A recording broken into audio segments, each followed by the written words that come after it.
Hello everyone, my name is Riddhi. इस lecture में हम लोग पढ़ेंगे social contract theory by Jean Jacques Rousseau. Jean Jacques Rousseau की सोशल कॉन्ट्रैक्ट थ्योरी के बारे में डिस्कस करेंगे। पीएसआई ऑप्शनल कोर्स चल रहा है एंड फुल कोर्स एक्सेस करने के लिए आप वेबसाइट विजिट कर सकते हैं synopsisias.in। This is our website synopsisias.in। यहाँ पर आप जाओगे, ऑप्शनल कोर्सेज यहाँ पर आपको मिल जाएंगे। पीएसआई और ऑप्शनल कोर्स में आप देखोगे तो 2021, 22, 23 बैच के लिए ये कोर्स आप यहाँ से परचेज़ कर सकते हैं। बेसिक लेक्चर्स फ्री हैं, एडवांस लेक्चर्स जो है वो पेड कोर्स का पार्ट है, जिसमें हम लोग जितने भी आपके प्रीवियस ईयर क्वेश्चंस होंगे, कुछ मॉडल आंसर्स डिस्कस करेंगे और इम्पॉर्टेंट चीज़ें और स्टडी मटेरियल के लिए आप फुल कोर्स परचेज़ कर सकते हैं। अब कुछ प्रीवियस ईयर क्वेश्चंस देख लेते हैं कि रूसो पर कौन कौन से क्वेश्चंस आ चुके हैं।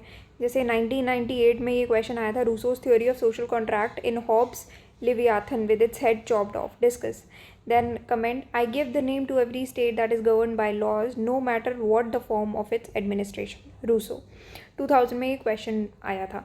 तो बेसिकली रूसो पे ये 2 क्वेश्चन पूछे गए हैं, बट ज़्यादा क्वेश्चंस देखो काफ़ी टाइम से पूछे भी नहीं गए हैं, ज़्यादा क्वेश्चंस रूसो पे पूछे भी नहीं जाते। तो ये अभी ऐसा टॉपिक है जिसको आप थोड़ा सा लास्ट के लिए बचा करके रख सकते हो, ठीक है।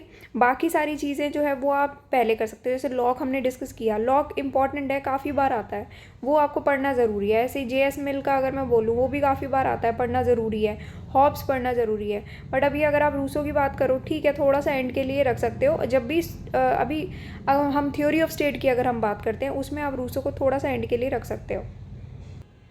अब रूसो की सोशल कॉन्ट्रैक्ट थ्योरी है क्या, क्या कहते हैं वो? तो रूसो जो है एक फ्रेंच फिलोसोफर थे, जिन्होंने ये सोशल कॉन्ट्रैक्ट थ्योरी को एक नया इंटरप्रिटेशन दिया था उनके वर्क में, जो सोशल कॉन्ट्रैक्ट एंड एमिली। तो उनके वो ये मानते थे कि सोशल कॉन्ट्रैक्ट जो है वो कोई हिस्टोरिकल फैक्ट नहीं है, बल्कि एक हाइपोथेटिकल कंस्ट्रक्शन है रीज़न की। क्या था वो? ये कहते थे जब सोशल कॉन्ट्रैक्ट आया उससे पहले लाइफ कैसी थी स्टेट ऑफ नेचर में? बहुत अच्छी लाइफ थी, हैप्पी लाइफ थी, इक्वालिटी थी लोगों में। बट धीरे धीरे जैसे कि ओवरऑल पॉपुलेशन जो है वो बढ़ी, तो लोग जो है स्मॉल फैमिलीज़ में रहना स्टार्ट कर दिया। जैसे कि अगर आप बात करो, अगर गांव की आप बात करते हो कहीं पर, तो अभी भी फैमिलीज़ आप गांव में देखोगे कि जॉइंट फैमिलीज़ हैं, काफ़ी बड़ी बड़ी फैमिलीज़ हैं। बट यहीं आप अगर मेट्रोपॉलिटन सिटीज़ की अगर आप बात करते हो, वहाँ पर देखते हो तो न्यूक्लियर फैमिलीज़ आपको मिलेंगी। तो जैसे जैसे पॉपुलेशन बढ़ती है, लोग जो हैं वो और छोटी फैमिलीज़ में रहना स्टार्ट कर देते हैं, छोटी कम्युनिटीज़ हो जाती हैं। तो साथ ही में अब जब लेबर का डिवीज़न होता है, तो डिवीज़न ऑफ लेबर इंट्रोड्यूस हुआ, तो किस तरीके से होता है? एक तो फैमिली नंबर ए है और ये फैमिली नंबर बी है। 2 फैमिलीज़ में सबसे पहले डिवीज़न ऑफ लेबर हो गया। मान लो बी जो है वो आपके पेरेंट्स हैं और ए जो है वो आपकी खुद की फैमिली है, जिसमें आपके हस्बैंड वाइफ हो गए और आपके भी 2 बच्चे हो गए। और ये कौन है? आपके ग्रैंड पेरेंट्स हो गए। इन दोनों बच्चों के ये ग्रैंड पेरेंट्स हो गए, ठीक है। तो इसमें क्या है कि एक तो दोनों फैमिलीज़ में डिवीज़न ऑफ लेबर हो गया। अब डिवीज़न ऑफ लेबर साथ में इस फैमिली में, ये जो फैमिली ए है, इसमें भी फर्दर डिवीज़न ऑफ लेबर हो गया। ऐसे ही इस फैमिली में भी फर्दर डिवीज़न ऑफ लेबर हो गया कि यहाँ पर ये कहते हैं कि हस्बैंड ये काम करेंगे, वाइफ ये काम करेंगी और बच्चे ये वाले काम करेंगे, ठीक। तो ऐसे डिवीज़न ऑफ लेबर जो है बिटवीन द फैमिलीज़ भी हो गया है, ठीक है, और विद इन फैमिलीज़ भी हो गया है, विद इन फैमिलीज़। तो दोनों तरीके से डिवीज़न ऑफ लेबर जो है वो इंट्रोड्यूस हो गया था।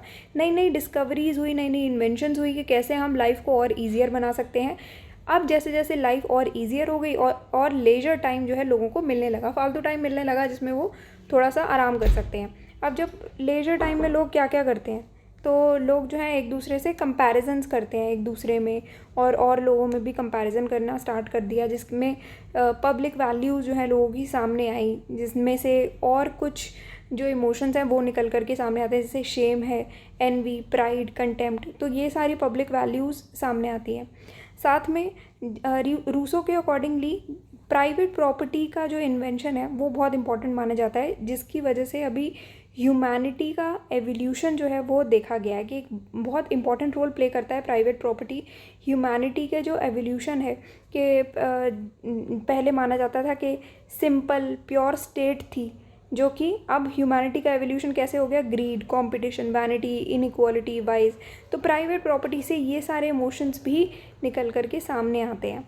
रूसो के हिसाब से प्राइवेट प्रॉपर्टी जो है, प्रॉपर्टी का इन्वेंशन ह्यूमैनिटी की फॉल फ्रॉम ग्रेस था, out of the state of nature. तो पहले तो बहुत अच्छी, सब कुछ बहुत अच्छा था जब सोशल कॉन्ट्रैक्ट नहीं था। जैसी प्रॉपर्टी आई वहाँ से क्या है, ह्यूमैनिटीज़ फॉल फ्रॉम ग्रेस, ये कहा गया था रूसो के अकॉर्डिंगली। तो इस पर्पस के लिए लोगों ने अपने राइट्स को सरेंडर किया। किसको सरेंडर किया, एक ऐसे इंडिविजुअल को जो उनके राइट्स को प्रोटेक्ट करके रखेगा।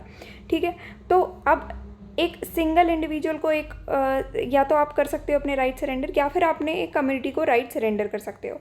तो इसमें इन्होंने क्या चूज़ किया, रूसो के अकॉर्डिंगली इन्होंने चूज़ किया कि हम एक कम्युनिटी को अपने राइट्स सरेंडर करेंगे, जिसको रूसो ने बोला जनरल विल। कि भाई इतने सारे जैसे पार्टीज़ बनती है ना, मान लो बीजेपी है, ये पूरी कम्युनिटी हो गई, यहाँ पर आपने अपने राइट्स जो हैं इस कम्युनिटी को सरेंडर कर दिया। जैसे कि अगर अब डिक्टेटरशिप अगर मैं चलाती हूँ तो उसमें क्या होता है कि एक सिंगल इंडिविजुअल हो गया, सिंगल इंडिविजुअल को राइट सरेंडर ना करते हुए इन लोगों ने कम्युनिटी को सरेंडर कर दिया, बस ये डिफरेंस है। अब रूसो के अकॉर्डिंगली जो ओरिजिनल उनकी फ्रीडम है, हैप्पीनेस है, इक्वालिटी, लिबर्टी है, जो कि प्रिमिटिव सोसाइटीज़ में रहती थी जब सोशल कॉन्ट्रैक्ट से पहले। सोशल कॉन्ट्रैक्ट से पहले ये तो कहा गया था कि जब सोशल कॉन्ट्रैक्ट नहीं था तब लाइफ बहुत हैप्पी थी, इक्वालिटी थी। तो पहले तो जो फ्रीडम, हैप्पीनेस, इक्वालिटी, लिबर्टी थी वो प्रिमिटिव सोसाइटी में रहा करती थी सोशल कॉन्ट्रैक्ट थ्योरी से पहले। पर अब मॉडर्न सिविलाइजेशन में देखें तो ये सारे जो फ्रीडम, हैप्पीनेस, इक्वालिटी, लिबर्टी है वो सारी खो चुकी है। सोशल कॉन्ट्रैक्ट से क्या हुआ, एक नई सोशल ऑर्गेनाइजेशन की स्थापना हुई। नई सोशल ऑर्गेनाइजेशन कौन सी थी, स्टेट फॉर्म हुई। क्यों फॉर्म हुई, ताकि लोगों के जो राइट्स हैं, लिबर्टीज़ है, फ्रीडम है, इक्वालिटी है, उसको एश्योर कर पाए, उसको गारंटी कर पाए। तो ये जो रूसो की जो थ्योरी है जनरल विल की, उसका एसेंस क्या है, तो ये आपको यहाँ पर ध्यान रखना है। This is all about Rousseau's theory of general will. तो इसमें ये कहते हैं कि स्टेट और लॉ जो हैं वो general will of the people के ही प्रोडक्ट हैं। लोगों की विल थी कि हम अपने स्टेट और लॉज जो हैं वो हमारे हों, हम अपने राइट्स जो हैं एक कम्युनिटी को सरेंडर करें, जो कि हमारे राइट्स को, फ्रीडम, लिबर्टी, इक्वालिटी जो है हमें अश्योर करे, हमें गारंटी करे, हमारे राइट्स को प्रोटेक्ट करके रखें। इस वजह से ये जो स्टेट और लॉ है is the product of general will of the people. अब जो स्टेट और लॉज हैं वो जनरल विल के द्वारा ही बनाए जाते हैं, और अगर गवर्नमेंट और लॉज जो है वो जनरल विल को नहीं मानते तो ऐसे लॉज और गवर्नमेंट जो है उसको हटा दिया जाएगा, डिस्कार्ड कर दिया जाएगा। अब इंडिविजुअल जो है वो तो अपने नेचुरल राइट्स के साथ अलग ही हो गया, बट उसके बदले में उसको क्या मिला, सिविल लिबर्टीज़ मिली। कौन कौन सी, जैसे फ्रीडम ऑफ स्पीच हो गई, इक्वालिटी हो गई, असेंबली हो गई।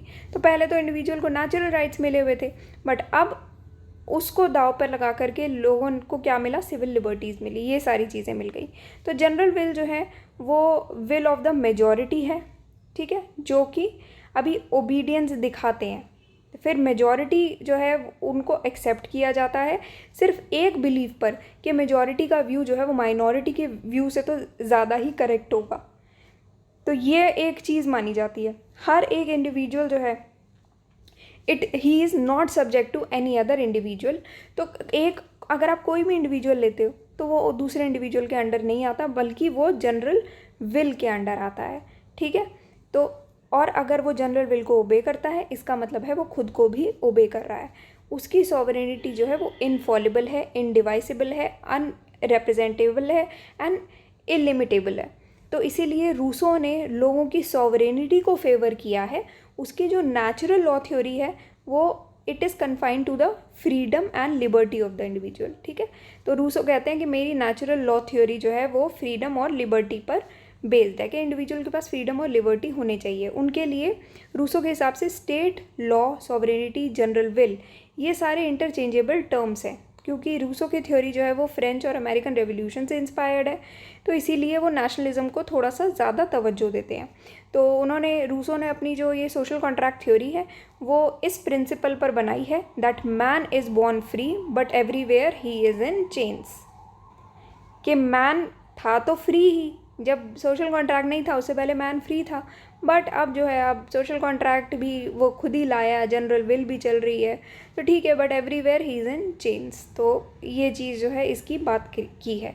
तो ये थी आपकी रूसो की सोशल कॉन्ट्रैक्ट थ्योरी, इसमें हमने डिस्कस किया। अगेन मैं वही आपको बोल रही हूँ, जो ज़्यादा इंपॉर्टेंट चीज़ें हैं वो पहले कर जाना, थोड़ा सा बाकी चीज़ें जो ज़्यादा क्वेश्चन नहीं आते वो एंड के लिए हम लोग छोड़ सकते हैं, बट स्टिल ठीक है। कुछ मॉडल आंसर्स भी हम लोग डिस्कस करेंगे, वो फुल कोर्स में डिस्कस होगा एडवांस लेक्चर्स में। तो that's all for today and thank you for watching the lecture.